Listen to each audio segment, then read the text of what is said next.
Hola, ¿cómo están? En la prosecución de esto que hemos decidido incorporar, que son las videoclases, hoy vamos a hablar de los seguros sobre la responsabilidad civil. Ustedes que han estado analizando ya el material y han trabajado y han hecho ejercicios, se han encontrado con una rama que se denomina responsabilidad civil, que forma parte de varios de los productos de seguro, más allá de ser una rama en sí misma. Nosotros vamos a dar la explicación en este caso solamente de lo que es el funcionamiento de la rama y que es valedero absolutamente para cada vez que se aplique la rama responsabilidad civil dentro de un producto o de otra rama específica, como por ejemplo pasa en la rama de automotores. La rama responsabilidad civil tiene un soporte jurídico que está basado en los artículos 1109 y 1136 del Código Civil, que empiezan con la obligación de no dañar, todo aquel que haya ocasionado injustamente un daño a un tercero debe repararlo en forma económica, etcétera, etcétera. Vale decir que son casos que se dilucidan en la justicia civil, llegado el caso en que no se pudiera cumplimentar o no se reparara efectivamente el daño propuesto. La responsabilidad civil dice que tiene las siguientes características. La gente piensa que es un seguro para pagarle a un tercero. No está tan alejado de la realidad. Lo que pasa es que ese tercero lo que está pretendiendo es, a través de alegar que yo supuestamente le he hecho un daño, o mis dependientes o mis cosas le han ocasionado un daño, me reclama para que yo haga la reparación de ese supuesto daño, para lo cual la compañía va a tener que realizar toda una serie de pedidos de prueba a los efectos de determinar si realmente he sido responsable o mis dependientes o cosas han sido responsables de esto. Por ello es que tiene dos tipos de clasificaciones de acuerdo a cuál es el factor de atribución de responsabilidad de las personas o de acuerdo a cómo se configura la relación entre el asegurado y el damnificado. Según el factor de atribución, y esto tómenlo como una regla mnemotécnica, la responsabilidad civil puede ser subjetiva u objetiva. Subjetiva es sujeto, objetiva es objeto. Por ello es que dice que la responsabilidad civil subjetiva es aquella en la cual el asegurado, sus dependientes, sus hijos, personas físicas, le realizan un daño a una tercera persona en su propia persona o en sus bienes. Esto es el daño ocasionado por una persona hacia otra o hacia los bienes de otra. En este tipo de casos de responsabilidad subjetiva, la carga de la prueba la tiene el damnificado, o sea, tiene que demostrar efectivamente que el asegurado, sus dependientes o sus hijos le han ocasionado un daño que le ocasiona un perjuicio económico. En el caso de la responsabilidad civil objetiva, es el daño ocasionado por o con la cosa objeto del seguro, donde el asegurado, para liberarse de culpa o de la responsabilidad, tiene que mostrar que hay culpa de la víctima. Vamos a ver un ejemplo de cada caso porque siempre con los ejemplos queda un poco más clara la teoría. Todo accidente de tránsito tiene un componente subjetivo y un componente objetivo. El objetivo es que el daño está ocasionado con la cosa, que sería el auto. El subjetivo es que ese auto lo maneja una persona, o sea, todavía no es el auto fantástico, no anda solo, por lo tanto hay una persona que lo maneja, que es la que ocasiona el daño. Siendo que es una persona la que ocasiona el daño, debe hacerse responsable. Pero he aquí el tema, la otra persona damnificada tiene que demostrar que mi dependiente o mi auto ha sido el que lo ha atropellado o el que lo ha chocado. Vale decir que tiene que demandarme o hacer una gestión por la vía administrativa demostrando que ha sido así. Para que esto se pueda dar, siempre se dice de que tiene que confluir una serie de circunstancias. La primera es que exista un hecho generador.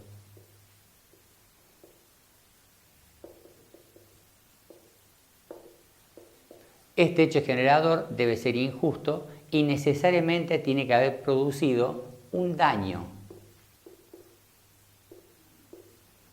sobre la persona o sobre las cosas de la persona. Porque si yo tengo un hecho generador que no ha producido daño o tengo un daño que no es producto de este hecho generador, necesariamente no tengo la responsabilidad que corresponde. Ahí es donde aparece el tercer elemento que se llama factor de atribución de la responsabilidad. Para ello tiene que existir entre los dos lo que se denomina el nexo causal. conste que dije causal y no casual, porque no es una casualidad, es una causalidad. Este nexo causal es el que determina que el hecho generador ha ocasionado un daño. Pero no alcanza todavía con esto, sino que hay un cuarto elemento que es el factor de atribución de la responsabilidad. Por esto de que la subjetividad y de la objetividad. Si bien dijimos, ocasiona un hecho generador, que hay un daño y hay un nexo causal que une estas dos partes y el factor de atribución se determina que es de mi responsabilidad, en la subjetiva específicamente es que el damnificado aporta todas las pruebas dejando demostrado de que el asegurado o sus dependientes o sus hijos, sea una persona física, ha ocasionado el daño. Ahora bien, ¿qué pasa en el caso de la objetiva? En el caso de la responsabilidad objetiva, que dijimos que es el daño ocasionado por o con la cosa objeto del seguro, la carga de la prueba está al revés, porque dice que el asegurado es el que tiene que demostrar que hubo culpa del tercero. Entonces yo les voy a poner un ejemplo muy cordobés. Vamos a suponer por un instante que yo tengo un complejo de cabañas en Tras la Sierra, que ese complejo además tiene una pileta de natación. Todo ejemplo, no tengo absolutamente nada, pero es para que ustedes lo entiendan. Entonces, en esta pileta de natación yo tengo un cerco perimetral, tengo puerta en la cual la cierro con un candado a la noche, tengo un cartel que me indica los horarios de utilización y tengo contratado además un guardavidas en esos horarios. Dijo guardavidas y no bañero porque una vez a un guardavidas le dije así y me dijo bañero el que limpia los baños, yo me dedico a guardavidas. Entonces, guardavidas es el término correcto para mí. Resulta ser que vienen 4 cordobeses que ustedes saben que les gusta tomar bien el Fernet con coca, se pasan de vuelta tomando y a las 2 de la mañana dice vamos a refrescarnos a la pileta. Entonces uno dice la pileta está cerrada, no importa, saltamos el alambrado. Entonces saltan el alambrado, se meten a la pileta, uno de ellos se golpea con el fondo y se muere. Entonces los hechos son, el predio es mi propiedad, sí es de mi propiedad. La pileta está dentro del predio, sí, la pileta está dentro del predio. Las personas estaban alquilando una cabaña, sí estaban alquilando una cabaña. ¿Hay responsabilidad de mi parte? No hay responsabilidad de mi parte. ¿Por qué? Porque yo arbitré todos los medios necesarios para que no ocurriera ningún tipo de accidente con las personas que van y se alojan en ese espacio. Personas que no tenían nada que hacer o no estaban dentro de sus cabales lógicos, sorteando o violando todas las medidas de seguridad que yo procuré establecer, ocasionaron un propio daño contra su persona, generando una lesión o el fallecimiento. Otro ejemplo muy clásico que tenemos, pero a cotidiano, y lo podemos ver siempre, son los ascensores. Ustedes observan que cada vez que suben un ascensor, miran y el ascensor dice, acá en este ascensor pueden subir 4 flacos. ¿Por qué 4 flacos? Porque dice 4 personas o 300 kilos, o sea, son personas de 75 kilos. No entramos en esa categoría, o sea, todos los gordos estamos afuera. Entonces, si suben 7 personas y el ascensor se cae, el consorcio va a decir, hubo culpa de la víctima. ¿Por qué? Porque habiendo establecido una norma de que no se puede exceder del peso determinado, subió más cantidad de gente y provocaron la caída del ascensor que consecuentemente deriva en un daño. Esa es la forma en la cual en la responsabilidad objetiva el asegurado se libera de la responsabilidad. Cuando no pueda liberarse, la compañía va a salir a indemnizar. ¿Cuándo no va a poder liberarse? Si en el ejemplo de la cabaña se ahoga a alguien durante el horario de utilización porque el guardavidas estaba distraído y no se dio cuenta y se lo ahogó una persona. En el caso del ascensor, cuando no ha cumplimentado con la revisión mensual que tiene que tener de control y había 3 personas y el ascensor se cayó lo mismo. Ahí sí fue un daño ocasionado por la cosa, objeto del seguro, que provoca un daño, una lesión o una muerte. Así es como funciona. La otra forma de clasificación, dijimos, es teniendo en cuenta la relación que existe entre el asegurado y el damnificado.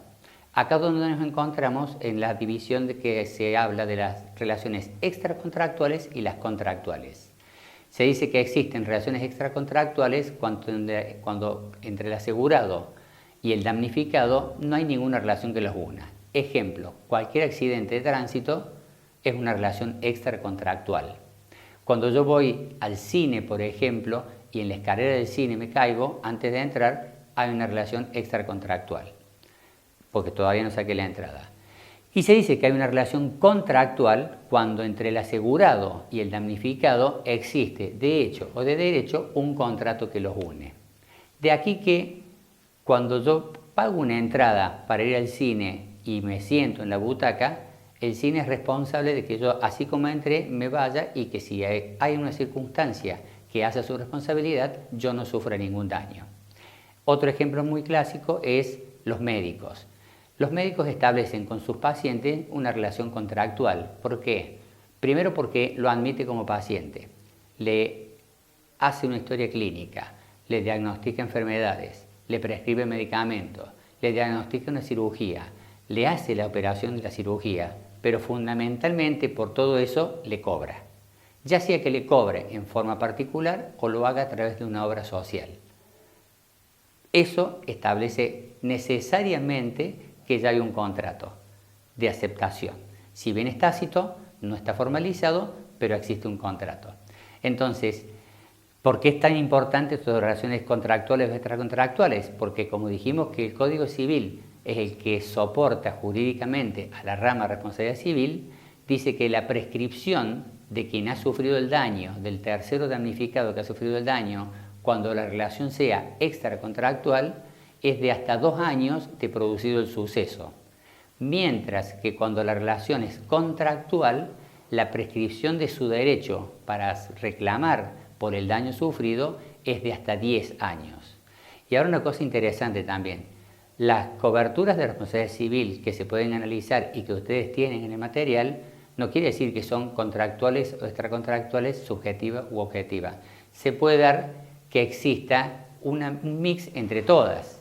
Ejemplo, cuando yo hablo de la responsabilidad civil para instituciones educativas que deriva de una ley y que se dio a través de un accidente que hubo con un niño a través de una excursión organizada por el colegio, la póliza es contractual con respecto a sus alumnos por los daños que pudieran sufrir los alumnos dentro de la institución o fuera de la institución cuando se trata de actividades que están supervisadas por personal del colegio. Es extracontractual para con los padres o para con cualquier visitante o familiar de los chicos que vaya al colegio. Es subjetiva por cuanto el personal del colegio tiene que velar por la integridad física de los chicos y tiene que procurar no dañarlo. Esto es, si se portan mal, nada de agarrarlo a los punterazos, tirarle las orejas, etc., porque estarían cometiendo específicamente un daño que hace la subjetividad de la cosa. Y es objetiva porque, por ejemplo, si los vidrios están mal colocados y un niño cierra una ventana y se le cae el vidrio y lo corta, ha sido un daño ocasionado por una cosa material del cual el asegurado es totalmente responsable. Entonces, como ustedes ven, en un solo producto tenemos que se dan las 4 condiciones a la vez. Dentro de la responsabilidad civil hacemos una división general donde decimos que existen las responsabilidades civiles que derivan de la actividad profesional, de la actividad laboral y de la actividad personal. Dentro de la actividad profesional están todos los seguros que en la jerga aseguradora se denominan mala praxis. Esto es la mala práctica profesional que se hace por parte de un profesional médico o no médico. En el caso de los médicos, las coberturas son específicamente entregadas para médicos, odontólogos, bioquímicos y farmacéuticos. Todos aquellos que egresen de una carrera universitaria relacionada con la medicina y que tengan una matrícula profesional universitaria. En Córdoba en particular, por ejemplo, las enfermeras no pueden tener un seguro de responsabilidad civil de mala praxis porque hay colegio de enfermería que depende de la universidad. Entonces, al estar colegiado, no se lo considera como una profesional, por más que en muchos casos realmente lo sean. En el caso de las responsabilidades civiles no médicas, encontramos los abogados, los arquitectos, los escribanos, los contadores, los ingenieros. Toda responsabilidad civil profesional tiene 2 características, o es de medios o es de resultados. Ejemplo, la responsabilidad civil de los médicos es una responsabilidad civil de medios. Nunca podrá garantizar el resultado o de un tratamiento o de una cirugía, pero sí tiene que arbitrar todos los medios que estén a su alcance a los efectos de que el tratamiento o la cirugía se llegue al resultado previsto. En el caso de las no médicas, la de abogados, La de, la 2 y la de procuradores es específicamente de medios, porque ninguno de los dos puede garantizar el resultado de un proceso o de un juicio, pero sí tiene que arbitrar todos los medios necesarios para presentarse en las audiencias, hacer la presentación de prueba y no descuidar los intereses de la persona que le ha confiado su defensa.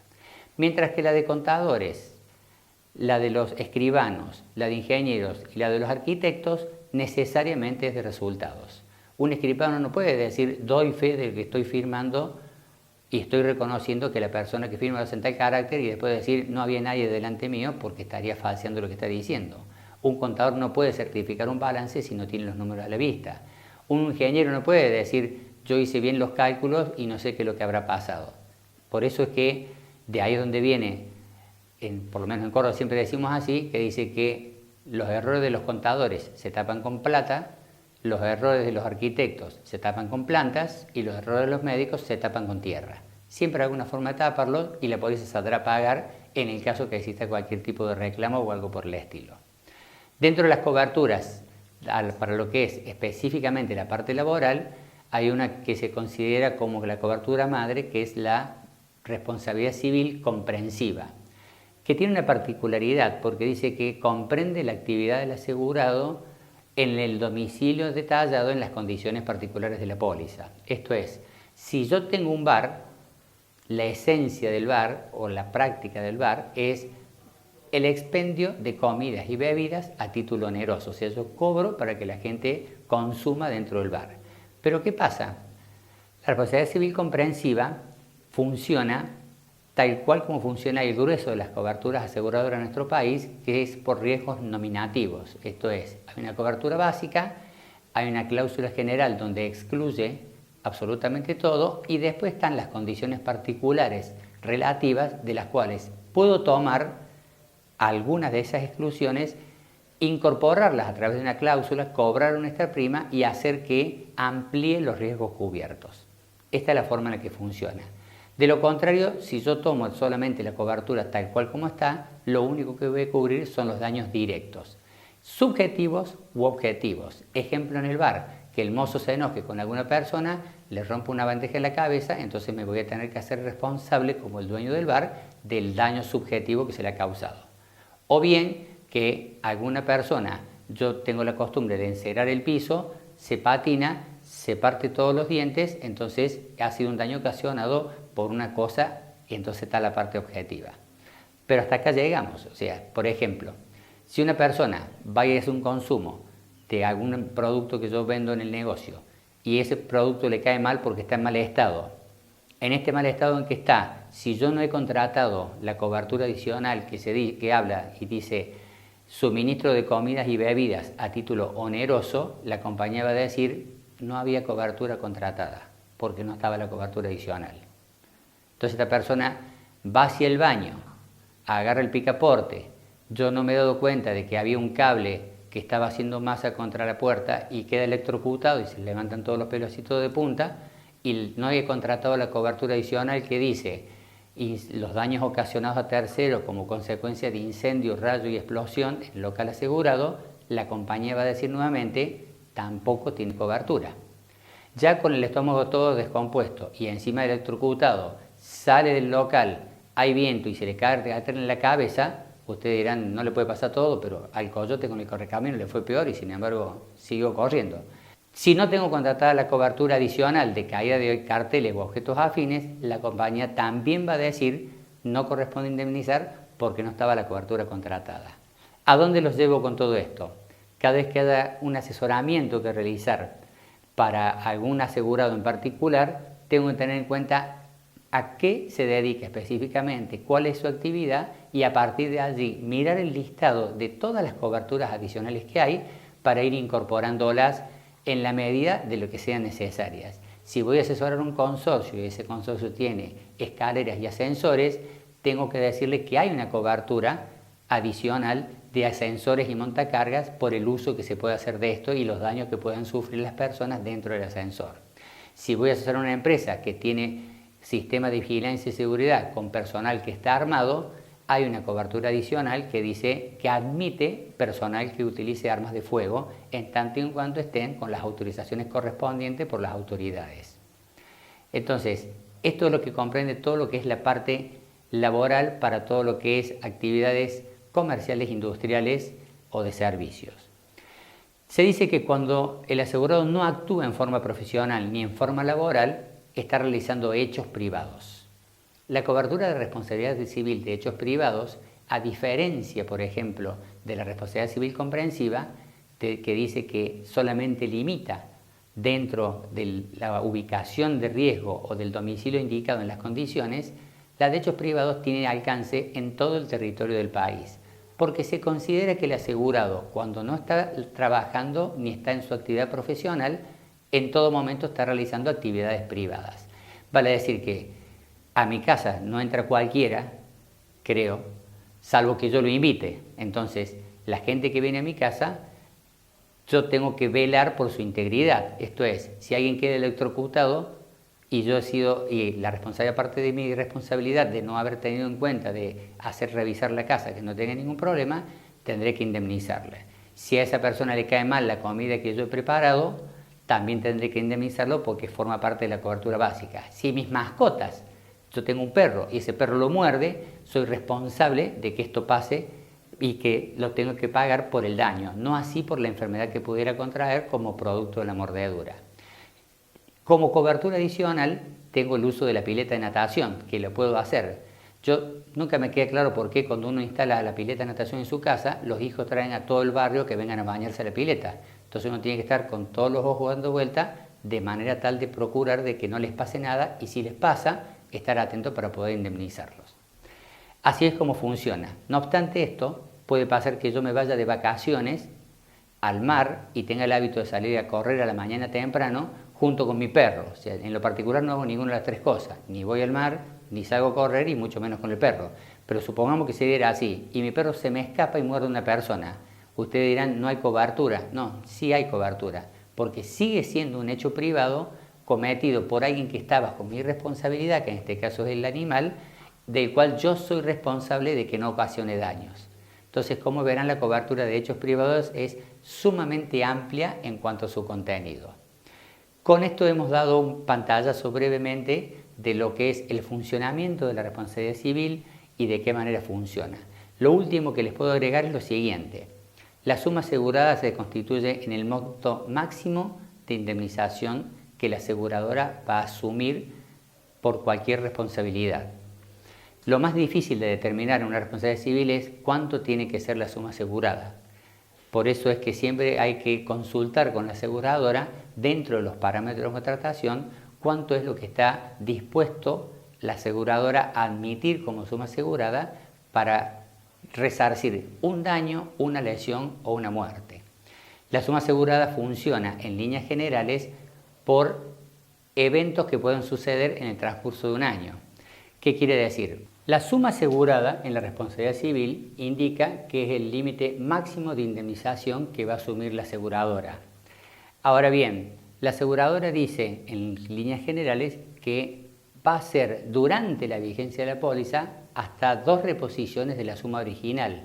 Por eso que ustedes pueden observar, si tienen un presupuesto de una cobertura de responsabilidad civil o ya cuentan con la póliza en sus manos, que dice, por ejemplo, esto: suma asegurada 100.000 pesos por evento. Y entre paréntesis al lado dice lo siguiente: agregado anual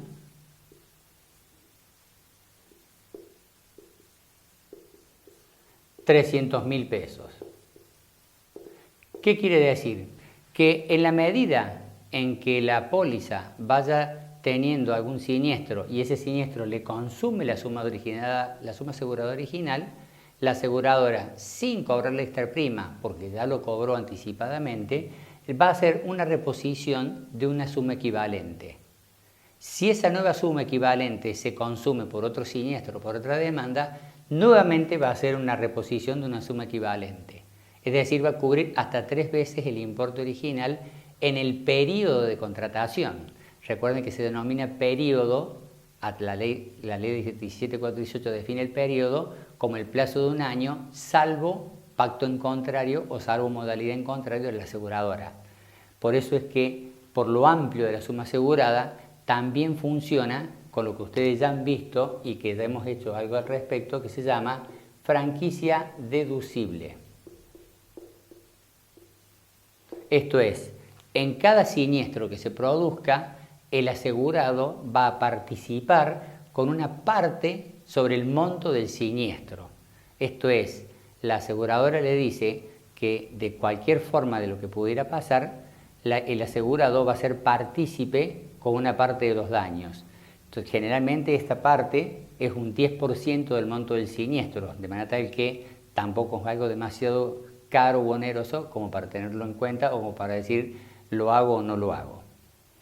Así como funciona en general, a partir de ahí ustedes tienen diferentes gamas de productos de responsabilidad civil y lo que hemos hecho es dar todo un pantallazo en cómo es el funcionamiento, de qué manera se clasifican y esencialmente diferenciar lo que es la responsabilidad civil profesional, la laboral y la que habla específicamente de los hechos privados de las personas.